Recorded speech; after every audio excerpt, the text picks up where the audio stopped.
करायचा।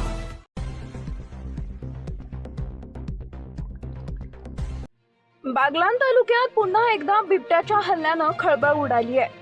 दसाणे परिसरात मध्यरात्री बिबट्यानं मेंढ्यांच्या शेडमध्ये घुसून तब्बल 13 मेंढ्यांचा फडशा पाडला।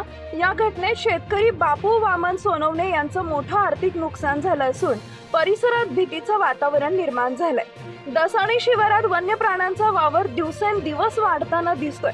शेतकरी बापू वामन सोनवणे यांच्या शेतात मध्यरात्रीच्या सुमारास सर्वजण गाढ झोपेत असताना बिबट्यानं मेंढ्याच्या शेडमध्ये घुसून हल्ला चढवला।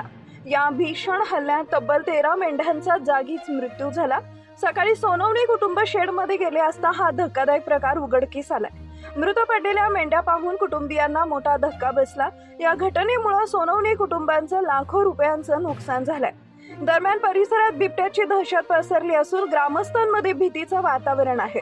वन विभागानं तातडीनं घटनास्थळी भेट देऊन पंचनामा करावा, तसेच बिबट्याला पकडण्यासाठी पिंजरा लावावा अशी मागणी ग्रामस्थांकडून करण्यात येते।